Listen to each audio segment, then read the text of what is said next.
estamos ao vivo, começando mais um Notícias da Manhã, versão do programa gravada, tá, gente? Para vocês ficarem por dentro de tudo. Sexta-feira, dia 9 de março de 2024. Muito obrigado pela presença de vocês, meus queridos e minhas queridas. Vão curtindo e vão compartilhando, vão curtindo e vão compartilhando.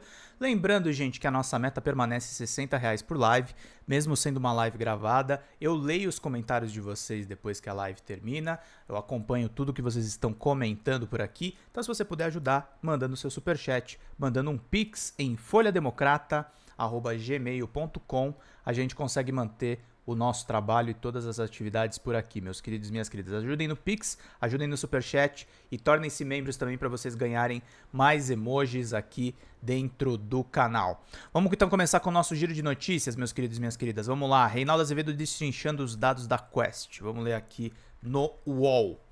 Números da Quest podem ser exatos, data da pesquisa macula os dados, meus queridos e minhas queridas. Tô gravando esse programa gaveta, tá, gente? Para vocês ficarem por dentro de tudo, para não perderem absolutamente nada, pra gente ter 1 hora de programação para vocês ficarem entretidos, para vocês ficarem bem informados. As notícias que eu escolhi são um pouco mais atemporais, então vocês vão poder aproveitar ela em qualquer momento, mas esse é um programa gaveta para vocês ficarem por dentro de tudo. Vamos voltar aqui para a leitura. Números da Quest podem ser exatos, mas a data da pesquisa macula os dados. Vamos ler aí as falas do Reinaldo. O colunista do UOL, Reinaldo Azevedo, afirmou durante o programa Olha Aqui que os números da pesquisa Genial Quest divulgados no dia 6 de março de 2024 podem ter sido influenciados pela data em que a pesquisa foi realizada. É claro que essa pesquisa foi feita em um período especialmente ruim para o governo, porque pede para avaliar o governo em um contexto em que Bolsonaro estava fazendo um ato na Avenida Paulista, no dia 25 de fevereiro de 2024. Não estou dizendo que os números não sejam esses, mas a data da pesquisa não é boa para fazer 3 pesquisas ao mesmo tempo, também não é bom. Não digo que a pesquisa tenha fraudado os números, mas a depender do momento em que se faz a pesquisa, determinado resultado é colhido. O Reinaldo tá coberto de razão, tá, gente? É um momento ali que tinha as declarações do Lula a respeito de Israel. Era um momento assim, não é um momento ruim do presidente Luiz Inácio Lula da Silva, mas é um momento que, obviamente, as pessoas que querem prejudicá-lo querem pegar esse recorte para falar a respeito do presidente da República. A pesquisa foi realizada no dia 25 de fevereiro, quando Bolsonaro realizou um ato na Avenida Paulista, em São Paulo, e o dia 27 de fevereiro. Os números apontaram que a aprovação do governo caiu de 51% e entre os evangélicos a rejeição foi até 62%. Para Reinaldo, o período pode ter maculado os dados. O levantamento foi feito no dia em que os bolsonaristas estavam na rua, até dia 27 de fevereiro. Houve uma indagação sobre a Lava Jato que não foi boa para o Lula, sobre a manifestação de Bolsonaro, então se supõe que parte das perguntas foi feita enquanto as pessoas estavam na rua, e sobre a avaliação do governo Lula. É muito tema só enquanto os bolsonaristas estão nas ruas. A pesquisa ainda apontou que a economia do Brasil piorou, e Reinaldo rebateu os números destacando aspectos da economia que melhoraram durante o mandato de Luiz Inácio Lula da Silva. Gente, tá gostando dessa live? Estão gostando dessa live? Não esquece, like, compartilhamento nas suas redes sociais, manda no WhatsApp, manda no Telegram, manda no LinkedIn, manda em todas as suas redes sociais para todo mundo ficar muito bem informado do que pensa o Reinaldo Azevedo, do que pensa a imprensa corporativa e do que pensa a imprensa de esquerda. Aqui a gente traz ponto contra ponto, a gente traz dado e a gente também traz análise, a gente traz tudo o que está sendo publicado nos principais pontos e a gente também traz a nossa própria opinião. Nem em tudo eu concordo com o Reinaldo Azevedo, acho que a avaliação dele a respeito de Israel divergindo do presidente Lula, por exemplo, é incorreta. Gravei live sobre isso aqui no canal para vocês ficarem atentos. A economia teria piorado segundo o levantamento da Quest, o que é espetacular porque a economia melhorou muito. Temos o desemprego em queda, a inflação em queda, o juro em queda. O período da pesquisa contamina a avaliação da economia porque não há hipótese de que a economia ter piorado. Ele falou sobre isso no programa Olha Aqui, que é um programa lá do portal UOL, que o Reinaldo Azevedo faz ali no comecinho da tarde. A gente traz esses comentários sim, porque ele é um dos colunistas aí mais pró-Lula nesse terceiro mandato e, ironicamente, é o cara que criou o termo petralha, é o cara que contribuiu muito para o antipetismo e para o preconceito que a gente acompanhou muito nos anos em que Lula e Dilma estiveram no poder antes da ascensão de Jair Messias Bolsonaro. Como eu tô gravando de gaveta, né, gente? Fica até meio vazio aqui, porque não tem um chat para interagir tanto. Gosto muito de interagir com vocês e é por isso que a gente pede tantas contribuições. A gente quer que vocês entrem na live, coloquem suas opiniões. Pode xingar o apresentador, pode falar o que você quiser, mas sejam respeitosos entre vocês, porque eu acredito nesse tipo de jornalismo, tá, gente? Eu não estou em posição superior aqui a vocês. Vocês interagem comigo, a gente conversa, a gente aborda, a gente discute, a gente concorda, a gente discorda. Folha Democrata é um veículo que defende a democracia.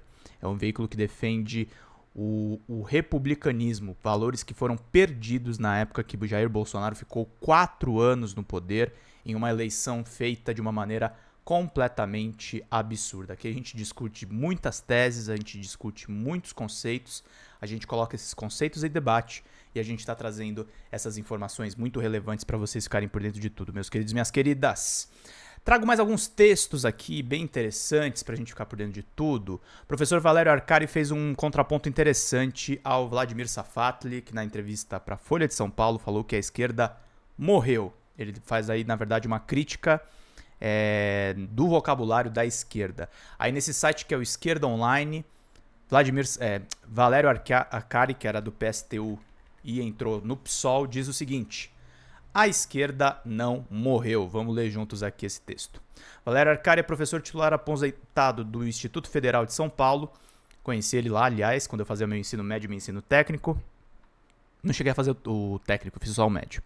Doutor em História pela USP, militante trotskista desde a Revolução dos Cravos, autor de diversos livros, entre eles Ninguém Disse Que Seria Fácil, de 2022, que é um ótimo livro, aliás, eu li, da editora Boi Tempo. Vamos ler um pouquinho do texto do Valério. A coragem é a luz da adversidade, ditado popular português. Vamos entender aqui o que o Valério fala. Concluir que a esquerda morreu no Brasil é um exagero por pelo menos 2 razões fundamentais.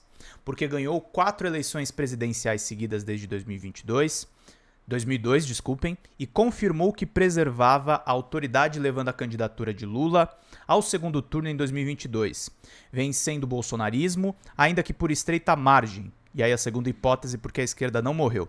Porque mantém a implantação do social no movimento sindical dos trabalhadores, nos movimentos populares agrários e urbanos, nos movimentos feministas, nos movimentos negros LGBTQIAP+, nos ambientalistas, de direitos humanos, da cultura e na juventude estudantil. Tem força social, política e eleitoral. Quem tem força está vivo. Aliás, sendo rigorosos, a esquerda brasileira, tanto a moderada quanto a radical, está entre as mais influentes do mundo. Ó, o professor Valério foi taxativo, hein? Vamos continuar lendo aqui. Mas é verdade que a esquerda mudou qualitativamente no Brasil e no mundo, e alguns partidos são quase irreconhecíveis. Que aí eu acho que é o ponto que eu concordo tanto com o Valério quanto com o Safatli. Acontece que esta realidade tem 30 anos e não 3 anos, portanto não é surpresa alguma. Desde a derrota histórica da restauração capitalista e o fim da União Soviética entre 89 e 91, ocorreu um processo devastador que deixou mortos, feridos e mutantes pelo caminho. Os velhos partidos comunistas desapareceram ou se social-democratizaram. A social-democracia se converteu em diferentes versões do social-liberalismo. A esquerda radical se fragmentou ou se canibalizou. O impacto de décadas de situações reacionárias ou defensivas levou a regressões programáticas e até a transformação do vocabulário, tanto da esquerda mais moderada quanto da revolucionária. É deseducativo afirmar que a esquerda morreu, é uma boutade, expressão francesa para um gracejo, algo meio irônico e ferino, ao mesmo tempo, mas não é inocente. Não deve ser levado a sério. Não é nem correto, nem justo. Estimula um ceticismo perigoso entre os jovens e um cinismo insolente entre os veteranos. O que nós precisamos é de coragem. Esquerda e direita são conceitos da nossa linguagem coloquial, mas são aproximativos e, em geral, imprecisos. São muito usados e, nessa medida, úteis. A esquerda é múltipla e plural. Há várias correntes de esquerda. Portanto, não é sinônimo ser de esquerda e ser marxista. Eu, por exemplo, gente, deixa eu contar pra vocês. Eu me considero de esquerda, me considero bastante próximo da social-democracia, que é um conceito que, inclusive, apavora os comunistas. E não me considero marxista. E eu sou bebedor de líquidos no meio da live, que deixa muita gente aí dos comentários bravas comigo. Mas há muitas vertentes mesmo dentro da esquerda. Há uma coisa que é múltipla, realmente tem uma capilaridade que é muito maior do que o que a gente enxerga em todos esses anos, né, gente? Então não é exatamente aí, não existe uma fórmula mágica de como você se torna esquerdista. Eu não sou marxista, eu não me considero marxista, por exemplo. Eu adoro Karl Marx, adoro as teorias de Karl Marx, mas eu acho que a dialética dele é insuficiente para explicar esse mundo, mesmo o mundo material. Tampouco é sinônimo abraçar uma estratégia revolucionária. Aliás, no Brasil e no mundo, a imensa maioria das pessoas que simpatizam com a esquerda não é marxista, nem apoia o projeto revolucionário. Quem é marxista não deveria ser tão sectário que não possa aceitar que é possível ser de esquerda sem ser marxista ou revolucionário. Portanto, é no mínimo exabrupto afirmar que a esquerda morreu. Se foi Lula a principal liderança de esquerda no Brasil há 40 anos, quem derrotou Bolsonaro e não a candidatura liberal de terceira via. Lula é um moderado, um reformista, um gradualista, mas é de esquerda. Venceu por uma pequena diferença, mas venceu. O PT é um dos maiores partidos de esquerda do mundo. Se a esquerda tem força, não morreu, mas uma parcela da esquerda radical, não somente nos meios intelectuais, começou a flertar com a ideia de que quem não é super-revolucionário não é de esquerda. Nessa chave o PT não seria mais um partido da classe trabalhadora, mas um partido de burgueses. Não se trata somente de um exagero, mas de uma conclusão teórica e politicamente errada. Sem uma frente única com o PT, os movimentos onde tem grande influência não seria possível derrotar o neofascismo. E aí vamos avançando aqui. Ele não está falando necessariamente do Safatli nesse trecho, tá? Mas é uma análise que se encaixa também na fala do próprio Safatli. Vamos seguindo aqui. É verdade que a esquerda marxista é minoritária, mas tampouco é justo avaliar que a esquerda radical, entre aspas, morreu. Em especial no Brasil, onde temos o MST e o MTST, além de PSOL e correntes de esquerda do PT que mantêm mandatos em todas as esferas, conquistaram posições na direção dos grandes sindicatos, têm representação na UNE, estão na frente dos grandes coletivos feministas, negros e LGBTQIAP+, influencia no ambientalismo, nos movimentos de direitos humanos e de cultura. Não fosse tudo isso significativo, Boulos é candidato a prefeito de São Paulo e recebe apoio do principal partido de esquerda. Esse apoio foi conquistado, não foi dado. Foi um desfecho de um processo e também uma disputa com a esquerda moderada pela liderança. Uma avaliação de que as posições de Boulos não seriam radicais o bastante para merecer o reconhecimento de que é parte da esquerda radical não pode ser levada a sério. Se o critério for que só pode ser considerado como revolucionário quem concorda 100% com cada um de nós estamos perdendo o juízo. Estamos em uma situação reacionária, num contexto de uma relação social de forças desfavorável. Isso significa que viemos de muitos anos de acumulação de derrotas, desde o golpe institucional de 2016. A classe trabalhadora e seus aliados entre os oprimidos perderam a confiança na sua capacidade de lutar para vencer. A vitória eleitoral foi gigante, mas ela não reverteu o ceticismo. Quinto ponto do Valério. Acontece que estamos numa situação reacionária, no contexto de uma relação social de forças desfavorável. Isso significa que viemos de muitos anos de acumulação de derrotas, desde o golpe institucional de 2016. A classe trabalhadora e seus aliados... E olha que o Valério, quando estava no PSDU, ele era bem crítico a Dilma, tá?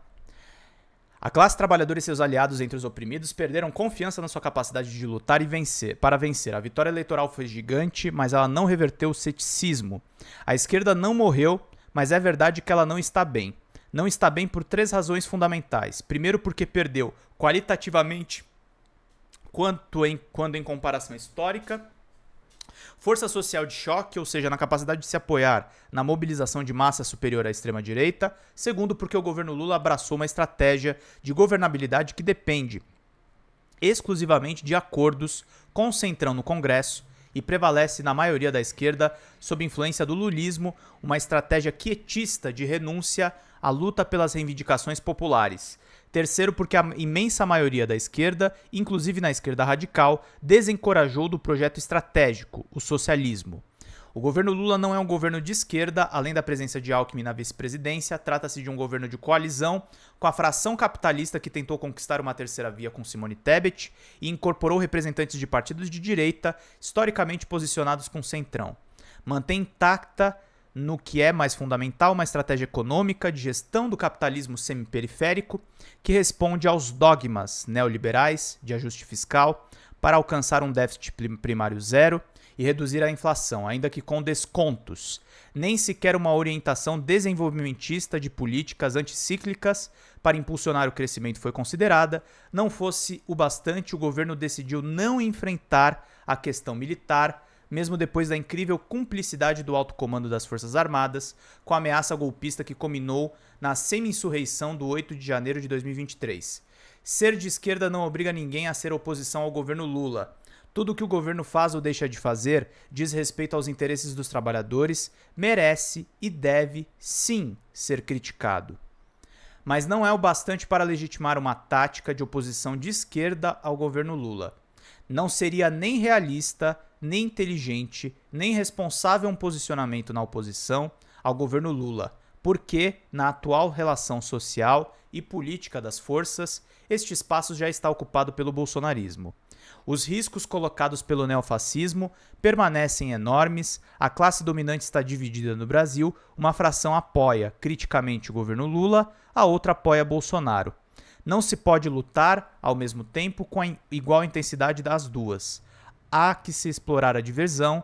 A demonstração de força de Bolsonaro recentemente no domingo, dia 25 de fevereiro, confirma que o perigo é real e iminente.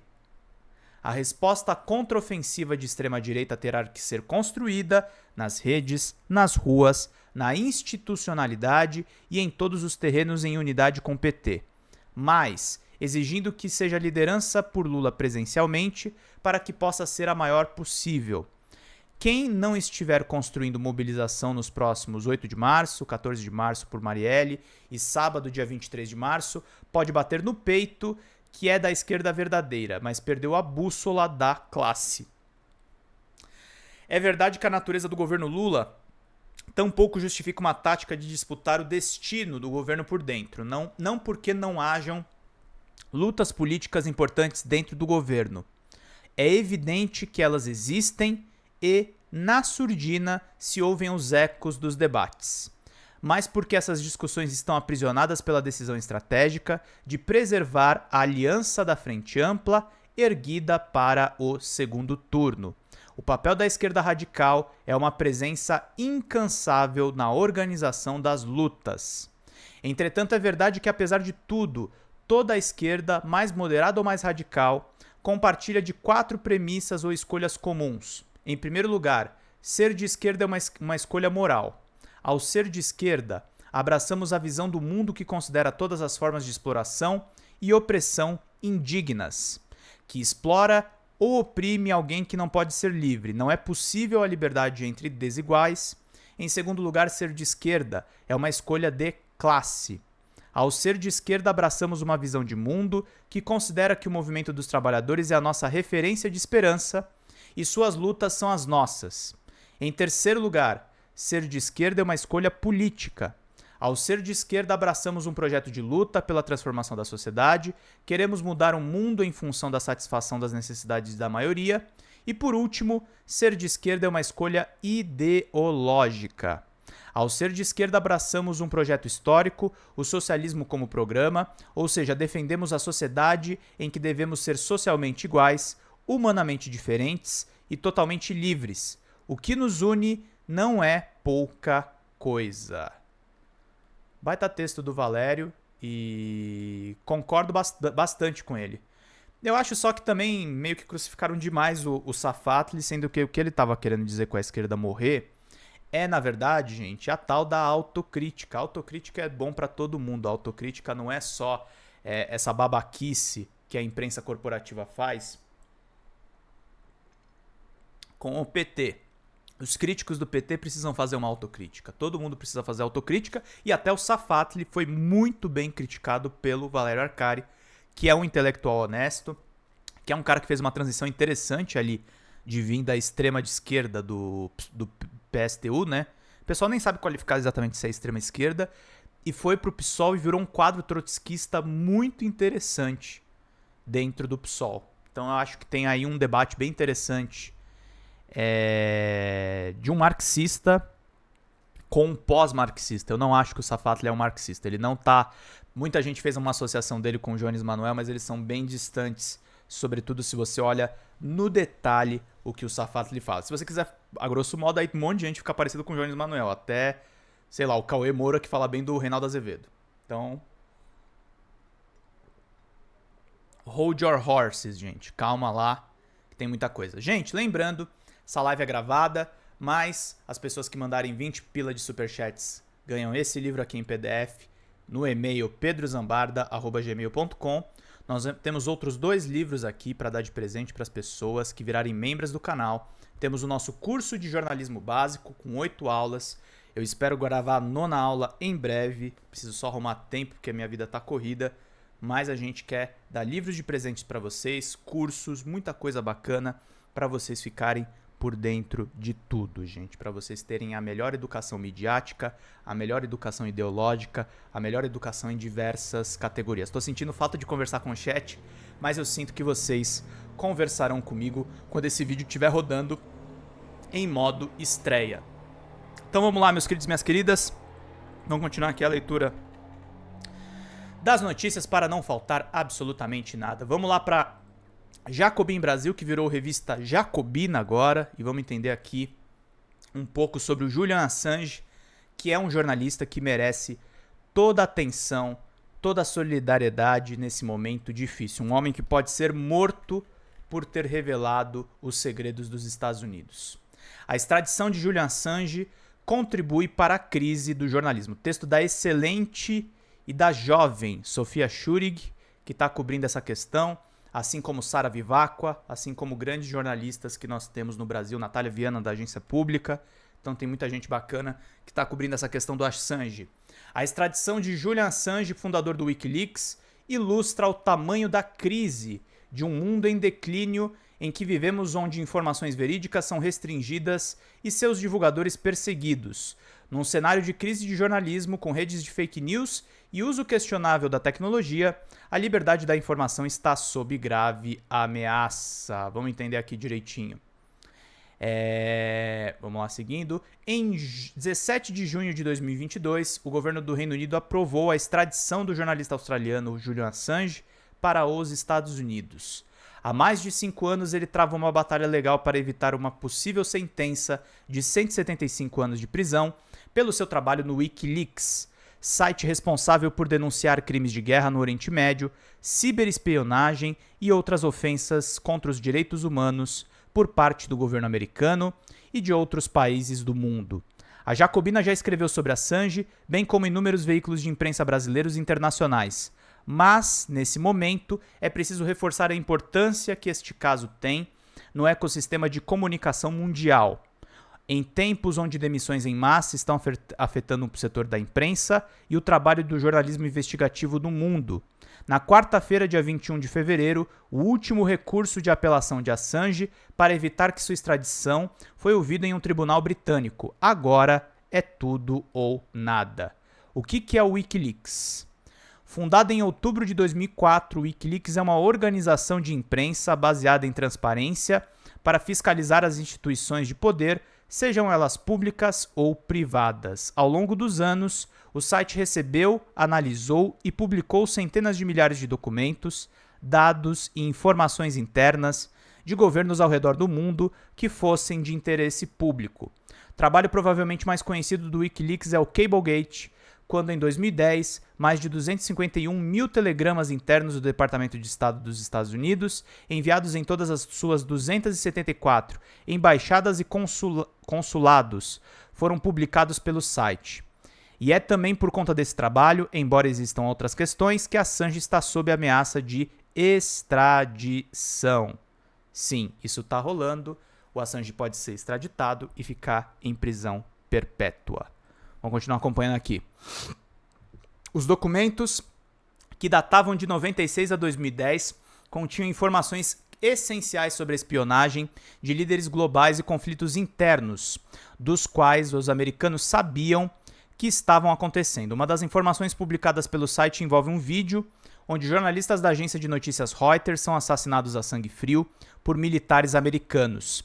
Apesar de conterem equipamentos de descrição de imprensa em suas roupas, semelhante ao que está acontecendo na Guerra de Gaza neste momento.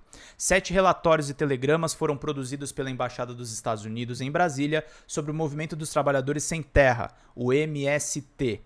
Eles avaliavam a estrutura e organização do movimento social no país, assim como seu peso político.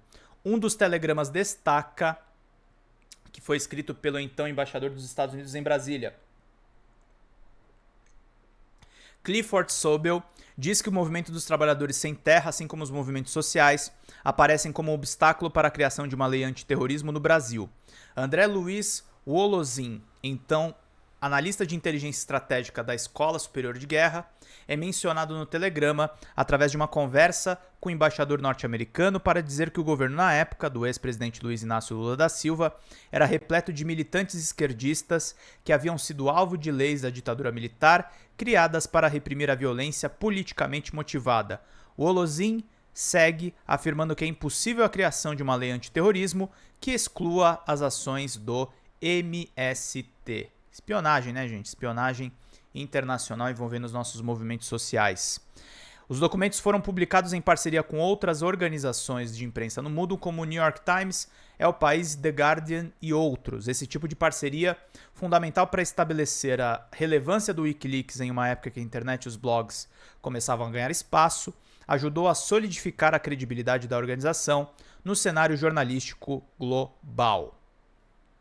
Procedimentos ilegais. Após o vazamento dos telegramas do governo dos Estados Unidos, investigações internas descobriram que a pessoa responsável foi Chelsea Manning, uma ex-analista de inteligência do Exército. Uma das, se não a principal acusação da promotoria, no caso, é que Assange teria incentivado Chelsea Manning a entregar documentos do Exército. O motivo para essa última acusação é que, em conversa com Manning enquanto ainda não sabia da sua identidade, Assange escreveu a frase "Curious eyes never run dry". Olhos curiosos nunca ficam secos. Estão sempre úmidos de informação. O pilar do caso dos Estados Unidos contra Assange é a Lei de Espionagem de 1917, um dispositivo legal americano que data da Primeira Guerra Mundial e foi estabelecido para caçar comunistas no país durante a época. Ela já foi usada para perseguir socialistas, como o candidato à presidência Eugene Debs, imigrantes e ativistas políticos. A lei entra no aparato de proteção da segurança nacional dos Estados Unidos, dando amplos poderes ao Estado sobre a pessoa presa. Somando todas as mais de 20 acusações feitas pela promotoria, Assange pode pegar 175 anos de prisão. A depender do tribunal onde seria julgado nos Estados Unidos, a pena de morte poderia ser uma possibilidade, embora improvável. Em 4 de janeiro de 21, o tribunal britânico negou a extradição de Assange aos Estados Unidos, considerando que esse processo inevitavelmente o levaria a tirar a vida desse modo. A saúde mental do jornalista vem deteriorando rapidamente desde que ele foi preso em 2019, após sair do seu exílio na Embaixada do Equador, no Reino Unido. Sua esposa, Stella Assange, já falou de como ele ficou inúmeras vezes em observação psiquiátrica dentro da prisão de Belmarsh, onde ele aguarda o caso atualmente.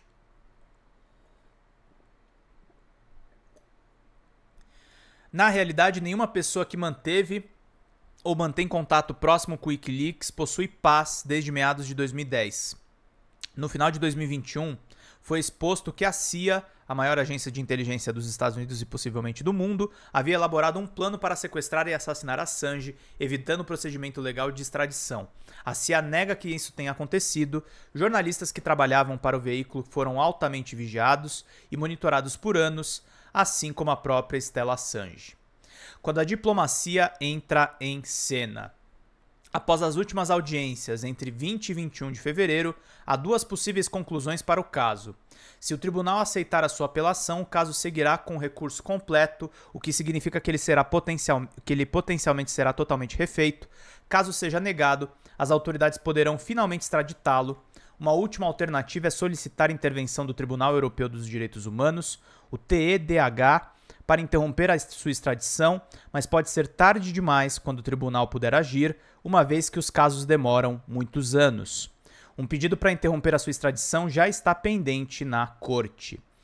Pactos internacionais de extradição são comuns na maioria dos países, incluindo o Reino Unido e os Estados Unidos. É extremamente difícil que uma das partes escolha quebrar o acordo apenas por escolha ou opção própria sobre o indivíduo que será extraditado.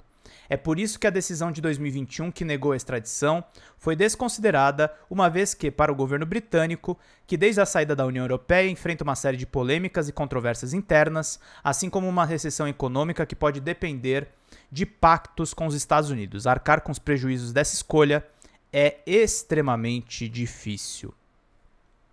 O problema é que, nesse caso específico, todos os órgãos de respeito já se pronunciaram contra a extradição. Os maiores veículos de imprensa do mundo escreveram inúmeras cartas para Biden pedindo que seu governo retire as acusações e não foram retiradas. Aliás, gente, tá gostando desse texto? Tá gostando dessa live? Pinga o superchat, dá o seu like e se inscreve no canal, que é absolutamente de graça. Vire membro para ganhar livros, meus queridos e minhas queridas. Livros para vocês que nos acompanham aqui. Tem curso de jornalismo, tem muita coisa bacana para vocês ganharem. E para vocês ficarem por dentro de tudo. Meus queridos e minhas queridas, vamos lá. A ONU já se manifestou sobre o caso. Líderes mundiais, como Lula, já se ofereceram asilo político a Assange.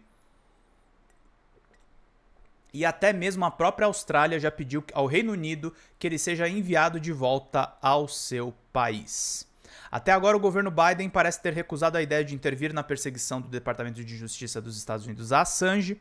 O secretário de Estado dos Estados Unidos, Antony Blinken, disse no ano passado que era muito importante para os nossos amigos da Austrália entender as preocupações dos Estados Unidos sobre o suposto papel de Assange em um dos maiores comprometimentos de informações confidenciais da história do país. Sintoma de um mundo em decadência. Olha lá. Ao discutir a extradição de Assange, o ponto mais óbvio a ser feito é o fato de que ele é um jornalista e nenhum profissional de imprensa, conforme as tradições das leis que impusemos no mundo ao longo dos anos, deveria passar por um processo como este. Mas, em 2024, o caso representa um pouquinho mais do que só isso. O mundo está confuso e, com isso, a imprensa também.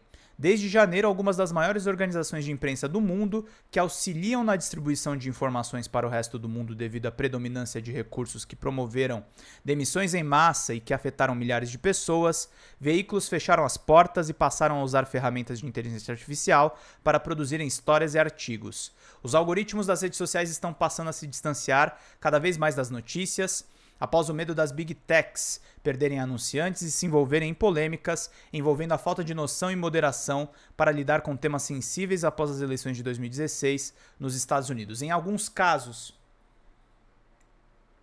empresas como o Google estão bloqueando totalmente a distribuição de matérias por simplesmente se negar a pagar lucros dos anúncios aos veículos de imprensa.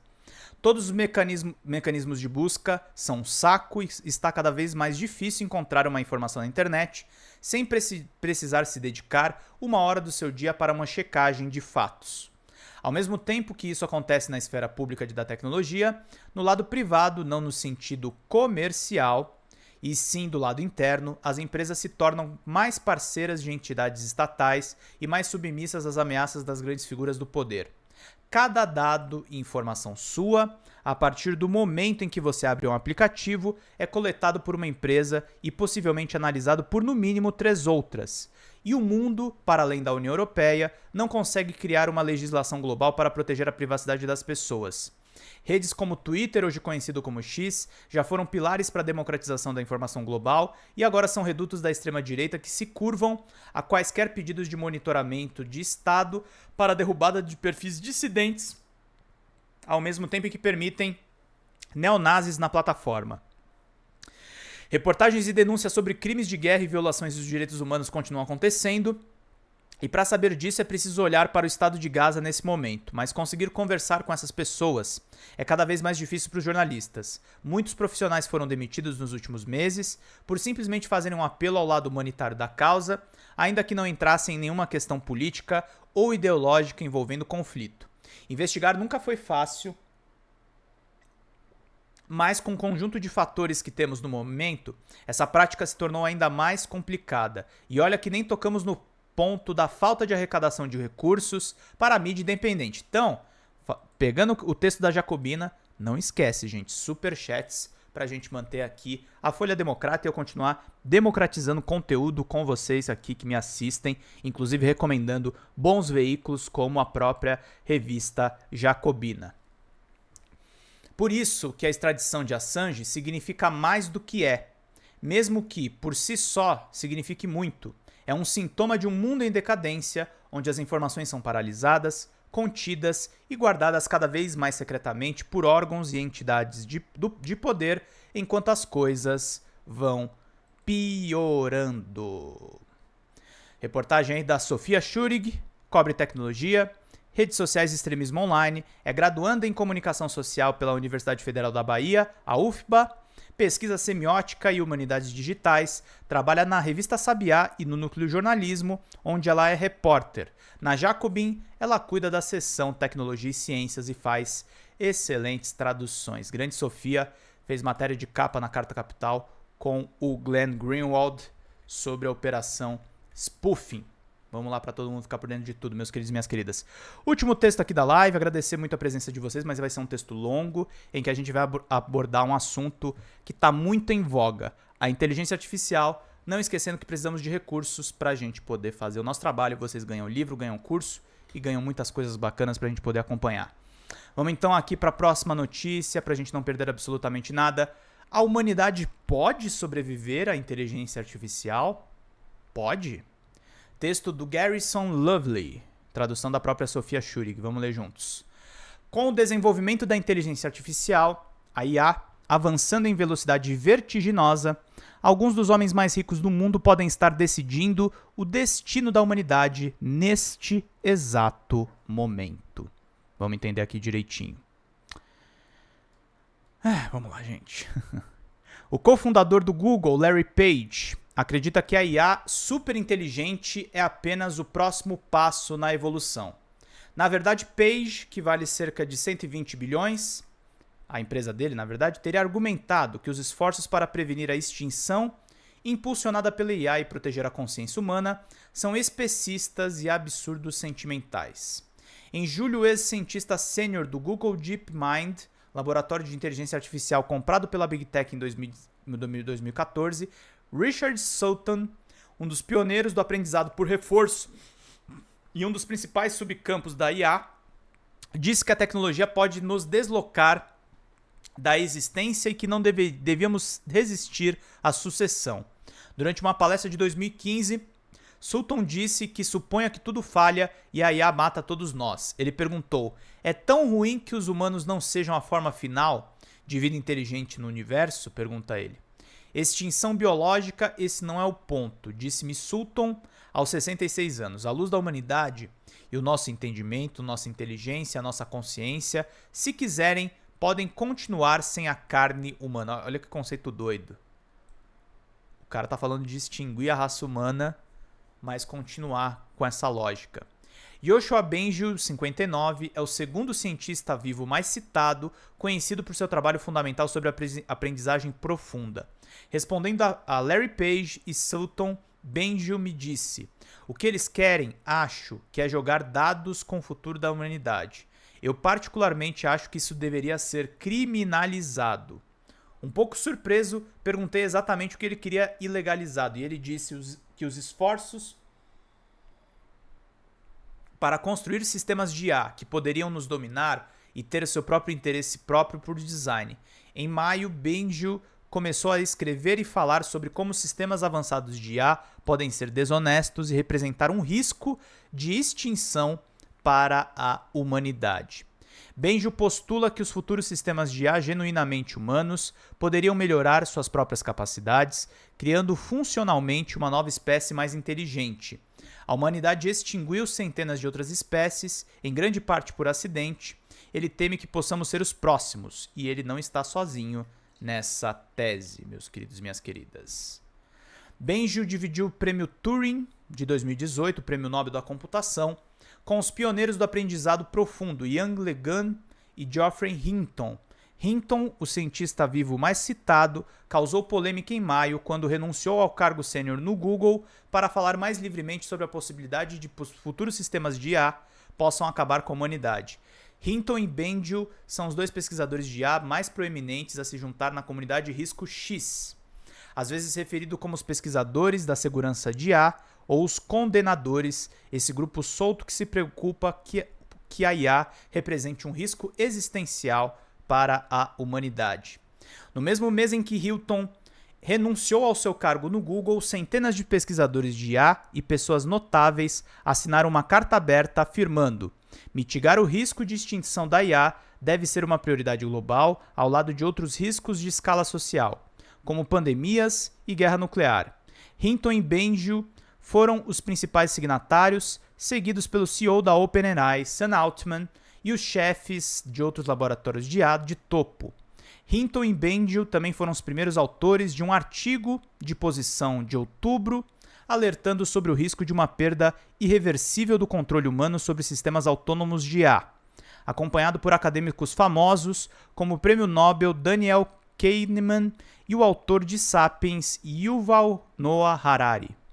LeGun dirige a IA da Meta e concorda que a IA de nível humano está chegando, mas disse em um debate público contra Benjo sobre a extinção de IA: se for perigoso, nós não vamos construí-lo. Ah tá, que a gente vai confiar que vocês aí que estão todos imersos em estudos de IA não vão construir alguma coisa que vai matar a humanidade. A humanidade já fez bomba atômica aí por muito menos, né, gente?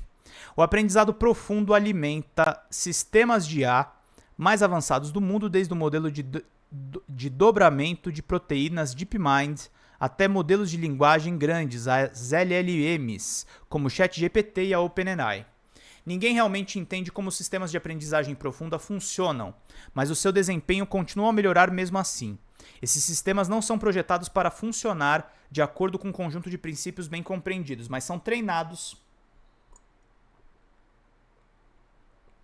para analisar padrões em grandes conjuntos de dados com comportamentos complexos, como a compreensão da linguagem, emergindo como consequência. O desenvolvedor de IA, Conor Lehigh, me disse: é mais como se estivéssemos cutucando algo em uma placa de Petri do que escrevendo um pedaço de código. O documento de posição de outubro alerta que ninguém atualmente sabe como alinhar de forma confiável o comportamento da IA com valores complexos. Apesar de toda essa incerteza, as empresas de IA se veem em uma corrida para tornar esses sistemas tão poderosos quanto puderem, sem um plano viável para entender como as coisas estão que estão criando realmente funcionam, ao mesmo tempo que cortam barreiras na segurança para ganhar mais participação de mercado. A inteligência artificial geral, a AGI, é o santo graal para o qual os principais laboratórios de IA estão trabalhando explicitamente. A AGI é frequentemente definida como um sistema que é pelo menos tão bom quanto os humanos em quase qualquer tarefa intelectual. É também o que Benjo e Hinton acreditam que pode levar ao fim da humanidade. Bizarramente, muitas pessoas que promovem ativamente recursos de IA acham que tem uma chance significativa que isso acabe causando o apocalipse. Uma pesquisa de 2022 com pesquisadores de aprendizado de máquina descobriu que quase metade deles achava que havia pelo menos 10% de chance de que a IA avançada pudesse levar à extinção humana ou a um desempoderamento igualmente permanente e severo da humanidade. Poucos meses antes de cofundar a OpenAI, Altman disse: a IA provavelmente levará ao fim do mundo, mas enquanto isso haverá grandes empresas. A opinião pública sobre IA azedou, particularmente no ano em que o ChatGPT foi lançado. Em todas, exceto uma pesquisa de 2023, mais americanos do que não pensaram que a IA poderia representar uma ameaça existencial para a humanidade. Nos raros casos em que os pesquisadores perguntaram às pessoas se elas queriam um nível humano ou além de IA, fortes maiorias nos Estados Unidos e no Reino Unido disseram que não. Até agora, quando socialistas avaliam a IA, geralmente é para destacar a discriminação alimentada por IA ou para alertar sobre o impacto potencialmente negativo na automação em um mundo de sindicatos fracos e capitalistas poderosos. Mas a esquerda tem estado visivelmente quieta sobre o cenário de pesadelo de Hinton e Bendil que a IA avançada poderia matar todos nós. Potencialidades preocupantes. Embora grande parte da atenção da comunidade de risco X se concentre na ideia de que a humanidade poderia eventualmente perder o controle da IA, muitos também estão preocupados com sistemas menos capazes, capacitando maus atores em prazos muito curtos. Felizmente é difícil fazer uma arma biológica, mas isso pode mudar em breve. A Anthropic, um laboratório líder de IA fundado por um ex-funcionário da OpenAI, trabalhou recentemente com especialistas em biossegurança para ver quanto um LLM poderia ajudar um aspirante a bioterrorista. Testemunhando perante um subcomitê do Senado em julho, o CEO da Anthropic, Dario Amodei, relatou que certas etapas da produção de armas biológicas não podem ser encontradas em livros didáticos ou mecanismos de busca, mas que as ferramentas de IA hoje podem preencher algumas dessas etapas, embora incompletamente, e que uma extrapolação direta dos sistemas de hoje para aqueles que esperamos ver em 2 ou 3 anos sugere um risco substancial de que os sistemas de IA sejam capazes de preencher todos os que faltam pedaços. Em outubro, a revista New Science informou que a Ucrânia fez o primeiro uso no campo de batalha de armas autônomas letais, a LAW, na sigla em inglês. Lethal Autonomous Weapon, acho que é essa a sigla. Literalmente robôs assassinos. Os Estados Unidos, a China e Israel estão desenvolvendo suas próprias leias. A Rússia juntou-se aos Estados Unidos e a Israel na oposição ao novo direito internacional sobre as LAWs. No entanto, a ideia mais expansiva que a inteligência artificial representa um risco existencial tem muitos críticos, e o discurso agitado da IA é difícil de analisar. Pessoas igualmente credenciadas fazem afirmações opostas sobre o risco da IA é real, e os capitalistas de risco estão assinando cartas abertas com especialistas progressistas em ética da IA. E enquanto a ideia de risco X parece estar ganhando terreno mais rapidamente, uma grande publicação coloca um ensaio aparentemente toda semana argumentando que o risco X distrai dos danos existentes. Enquanto isso, em ordens de grandeza, mais dinheiro e pessoas estão silenciosamente dedicadas a tornar os sistemas de IA mais poderosos do que torná-los mais seguros ou menos tendenciosos. Alguns temem não um cenário de ficção científica, em que modelos de IA se tornam tão capazes que tiram o controle do nosso fraco alcance, mas sim que confiaremos sistemas tendenciosos, frágeis e confabulantes, com muita responsabilidade, abrindo uma caixa de Pandora mais pedonal, cheias de problemas terríveis, mas familiares que escalam com os algoritmos que os causam. Essa comunidade de pesquisadores e defensores, muitas vezes rotulada de ética da IA, tende a se concentrar nos danos imediatos causados pela IA, explorando soluções envolvendo responsabilidade de modelos, transparência algorítmica e justiça de aprendizado de máquina. Pessoas igualmente credenciadas fazem afirmações opostas sobre o risco X da IA é real, e capitalistas de risco assinam cartas abertas com especialistas progressistas em ética de IA. Conversei com algumas das vozes mais proeminentes da comunidade ética de IA, como cientistas da computação Joy Buolamwini, 33 anos, e Nolua Débora Raj, de 27. Cada um conduziu pesquisas pioneiras sobre os danos existentes causados pelos modelos de IA discriminatórios e falhos, cujos impactos, na sua opinião, são obscurecidos um dia e exagerados no outro. Como o de muitos pesquisadores de ética em IA, seu trabalho mistura ciência e ativismo. Aqueles com quem conversei dentro do mundo da ética da IA expressaram amplamente uma visão de que, em vez de enfrentar desafios fundamentalmente novos, com a perspectiva de desemprego tecnológico completo ou a extinção, o futuro da IA se parece mais com com a intensificação da discriminação racial, das decisões de encarceramento e empréstimo, a criação de locais de trabalho na Amazon, ataques aos trabalhadores pobres e um futuro mais entrincheirado e enriquecido tecno-elitista.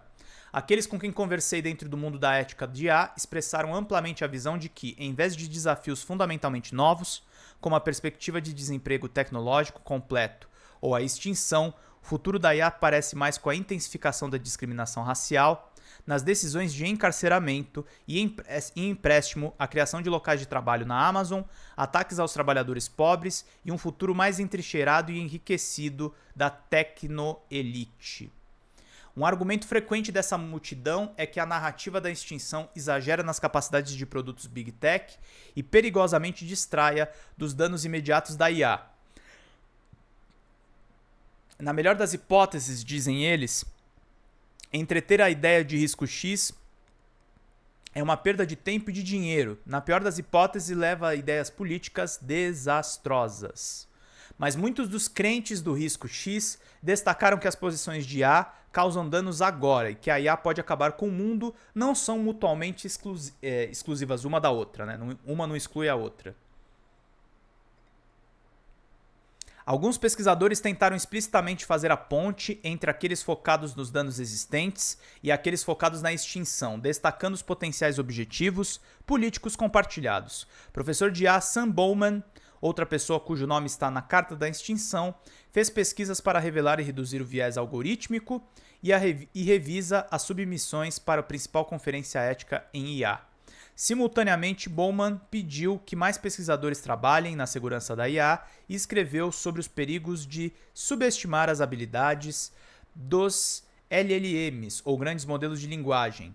A comunidade de risco versus a comumente evoca a defesa do clima como uma analogia, perguntando se o foco da redução de danos no longo prazo das mudanças climáticas distrai perigosamente dos danos de curto prazo da poluição do ar e dos derramamentos de petróleo. No entanto, por sua própria admissão, nem todos do lado do risco X foram diplomáticos. Em um tópico de agosto de 2022, as tomadas de políticas de IA picantes, o cofundador da Anthropic, Jack Clark, tuitou que as pessoas que trabalham em políticas de longo prazo, estilo AGI, tendem a ignorar, minimizar ou simplesmente não considerar os problemas imediatos de implantação de danos da IA. A IA salvará o mundo. Um terceiro campo se preocupa quando se trata de IA. Não estamos realmente nos movendo rápido o suficiente. Capitalistas proeminentes como o bilionário Mark Anderson concordam com o pessoal da segurança da AGI é possível, mas argumentam que em vez de matar todos nós, ela inaugurará uma era de ouro indefinida de abundância radical e tecnologias mágicas limítrofes. Esse grupo, em grande parte vindo do Vale do Silício e comumente referido como impulsionadores de IA, tende a se preocupar muito mais com a reação exagerada, regulatória à IA, sufocará uma tecnologia transformadora e salvadora do mundo em seu berço, condenando a humanidade à estagnação econômica. Alguns tecno-otimistas imaginam uma utopia alimentada pela IA que faz Karl Marx parecer pouco imaginativo. O The Guardian lançou recentemente um mini-documentário com entrevistas de 2016 a 2019 com o cientista-chefe da OpenAI, Ilya Sutskever, que ousadamente pronuncia: a IA resolverá todos os problemas que temos hoje, vai resolver o emprego, vai resolver a doença, vai resolver a pobreza, mas também criará novos problemas. Anderson está com Sutskever até no MAS. Em junho, Anderson publicou um ensaio chamado Why AI Will Save the World, onde explica que a IA tornará tudo o que nos importa melhor, desde que não regulemos até a morte. E ele seguiu em outubro com seu manifesto tecno-otimista, que além de elogiar um fundador do fascismo italiano, olha que o cara é fascista, bicho, apontou como inimigos do progresso ideias de risco existencial, sustentabilidade, confiança e segurança e ética tecnológica. Anderson não mede palavras escrevendo: acreditamos que qualquer desaceleração da IA custará vidas. Mortes que eram evitáveis pela IA, que foi impedida de existir, são uma forma de assassinato. É um maluco isso aqui. Anderson, junto com o humano farmacêutico Martin Shkreli, é talvez um famoso defensor do aceleracionismo eficaz. Sabe quem é aceleracionista, gente? O Felipe G. Martins, aquele extremista que foi aluno do Olavo e tá no Bolsonaro no golpe. Não esquece de mandar superchat, tá, gente? Muito louco o texto, mas muito importante para você ficar bem informado. Também chamado de EACC, uma rede majoritariamente online que mistura cientificismo cultista, hipercapitalismo e falácia naturalista. EACC, que se tornou viral neste verão, nesse tempo recente, se baseia na teoria do aceleracionismo do escritor reacionário Nick Land, que argumenta que precisamos intensificar o capitalismo para nos impulsionar para um futuro pós-humano alimentado por IA. O aceleracionismo eficaz pega essa ideia e adiciona uma camada física de memes, integrando-o para um certo subconjunto das elites do Vale do Silício. Ele foi formado como uma reação aos apelos do Decels para desacelerar a IA, que vieram significativamente da comunidade de altruísmo efetivo AEA, da qual a EACC leva o seu nome. Richard Sutton, cientista pronto para despedir os humanos da carne, agora está trabalhando na King AGI, uma nova startup de John Carmack, o lendário programador por trás do jogo Doom dos anos 90. A missão da empresa, segundo Carmack, AGI ou busto por meio da Mad Science. Caraca, o Carmack tá se metido com os caras de extrema direita. O mercado de games não tem esperança, né, gente? Que loucura. O capitalismo piora. Em fevereiro, Sam Altman tweetou que Eliezer Yudkowsky poderia eventualmente merecer o prêmio Nobel da Paz. Por quê? Altman acreditava que o pesquisador autodidata e autor de fanfictions de Harry Potter havia feito mais para acelerar a AGI do que qualquer outra pessoa. Altman criou com Yudkowsky e ajudou a DeepMind a garantir o financiamento fundamental de estágio inicial de Peter Thiel, bem como o papel crítico de Yudkowsky na decisão de iniciar a OpenAI. Yudkowsky era um acelerador antes mesmo do termo ser cunhado. Aos 17 anos, farto de ditaduras, da fome mundial e até da própria morte, ele publicou um manifesto exigindo a criação de uma superinteligência digital para resolver todos os problemas da humanidade. Na década seguinte de sua vida, sua tecnofilia se transformou em fobia e em 2008 ele escreveu sobre sua história de conversão, admitindo que quase destruiu o mundo e ele teria sido muito orgulhoso por isso. Yudkowsky agora é famoso por popularizar a ideia de que a AGI poderia matar todo mundo e ele se tornou o mais condenável dos condenadores da IA. Uma geração de técnicos que cresceu lendo os posts de Yudkowsky, mas mais deles, talvez consequentemente Altman, internalizou os argumentos de que a AGI seria a coisa mais importante de todos os tempos do que suas crenças sobre o quão difícil seria conseguir que ela não nos matasse. Durante nossa conversa, Yudkowsky comparou a IA a uma máquina que imprime ouro até inflamar a atmosfera. E quer vá não inflamar a atmosfera, essa máquina está imprimindo ouro mais rápido do que nunca. O boom da IA generativa está deixando algumas pessoas muito, muito ricas. Desde 2019, a Microsoft investiu um acumulado de 13 bilhões na OpenAI, impulsionada pelo sucesso estrondoso do ChatGPT. A Microsoft ganhou 1 trilhão de valor no ano seguinte ao lançamento do produto. Hoje a corporação é quase 50 anos, vale mais do que o Google e a Meta juntos.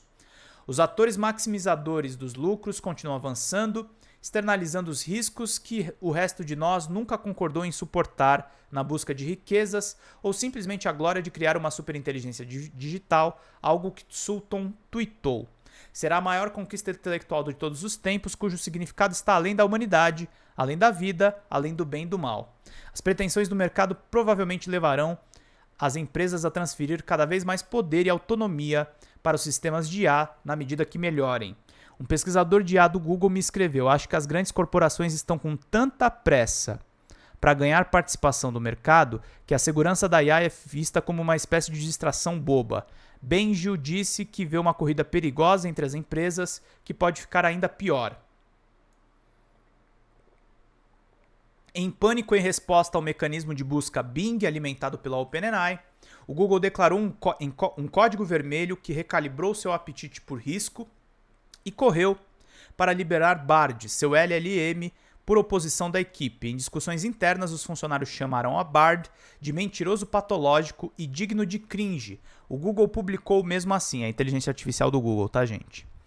Dan Hendricks, diretor de Centro de Segurança de IA, disse que cortar os cantos da segurança é em grande parte o que o desenvolvimento de IA é impulsionado. Não acho, na verdade, na presença dessas intensas pressões competitivas, que as intenções sejam particularmente importantes. Ironicamente, Hendricks também é o conselheiro de segurança da XAI, uma startup de inteligência artificial que também é a mais recente empreitada de Elon Musk, o bilionário dono do Twitter, hoje conhecido como X, da Tesla e do SpaceX.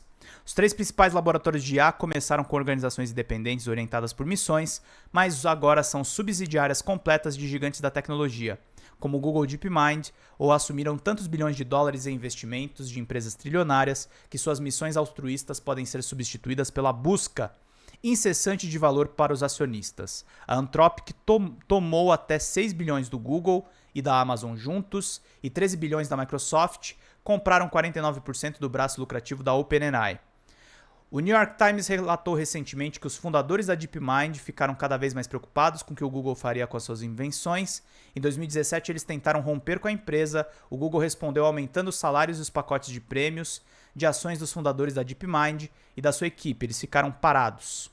Um desenvolvedor de um laboratório líder me escreveu em outubro que, como a liderança desses laboratórios normalmente acredita que a IA evitará a necessidade de dinheiro, a busca de lucro é em grande parte instrumental para fim de arrecadações de fundos, mas então os investidores, seja uma empresa de capital de risco ou a Microsoft, exercem pressão em busca do lucro. Entre 2020 e 2022, mais de 600 bilhões de dólares em investimentos corporativos fluíram para a indústria e uma única conferência de IA de 2021 recebeu quase 30 mil pesquisadores. Ao mesmo tempo, uma estimativa de setembro de 2022 encontrou apenas 400 pesquisadores de segurança de IA em tempo integral e a conferência primária da ética em IA teve menos de 900 participantes em 2023. Da maneira como softwares comeu o mundo, devemos esperar que a IA exiba uma dinâmica semelhante que levará a concentrações ainda maiores de riqueza e poder. Altman previu o custo da inteligência cairá para perto de zero como resultado da IA e em 2021 escreveu que ainda mais poder mudará do trabalho para o capital. E ele continuou, se as políticas públicas não se adaptarem de acordo, a maioria das pessoas vai acabar pior do que está hoje. Também o seu tópico Spice Take, Jack Clark escreveu, o capitalismo da economia de escala é por natureza antidemocrático e a IA intensa em CAPEX é, portanto, antidemocrática. Marcus Anders Jung é o chefe de políticas da GovernAI, um importante think tank de segurança de IA e o primeiro autor de um influente white paper focado em regulação de IA de fronteira. Ele me escreveu e disse, se você está preocupado com o capitalismo em sua forma atual, você deveria estar ainda mais preocupado com um mundo onde as grandes partes da economia são administradas por sistemas de IA, explicitamente treinados para maximizar o lucro. Sam Altman, por volta de junho de 2021, concordou, contando a Ezra Klein sobre a filosofia fundadora da OpenAI. Um dos incentivos que estávamos muito nervosos é o incentivo para ter o lucro ilimitado, onde é sempre melhor, e acho que esses sistemas de IA de propósito geral muito poderosos, em particular você não quer um incentivo para maximizar um lucro indefinidamente.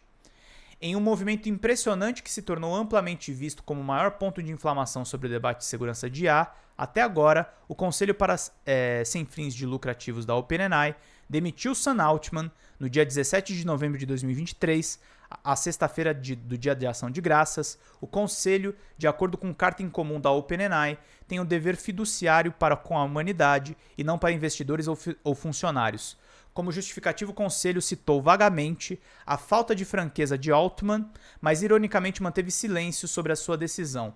Por volta das 3 da manhã da segunda-feira seguinte, a Microsoft anunciou que Altman estaria criando um laboratório de pesquisa avançada com vagas para todos os funcionários da OpenAI, e a maioria das quais assinou uma carta ameaçando aceitar a oferta da Microsoft se Altman não fosse reintegrado. Embora ele pareça ser um CEO popular, vale notar que sua demissão interrompeu uma venda planejada de ações de propriedade de funcionários da OpenAI, com avaliação da empresa de 86 bilhões.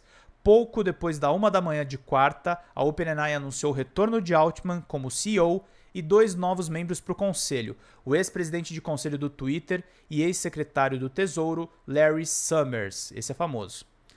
Em menos de uma semana, os executivos da OpenAI e Altman colaboraram com a Microsoft e sua equipe da empresa para projetar o seu retorno bem-sucedido e a remoção da maioria dos membros do conselho por trás da sua demissão. A primeira preferência da Microsoft foi ter Altman de volta como CEO. A queda inesperada inicialmente fez as ações da gigante de tecnologia despencarem 5%, 140 bilhões de dólares, e o anúncio da reintegração de Altman levou a um recorde histórico. Relutante em ser cega novamente, a Microsoft está agora assumindo um assento sem direito ao voto no conselho da organização sem fins lucrativos.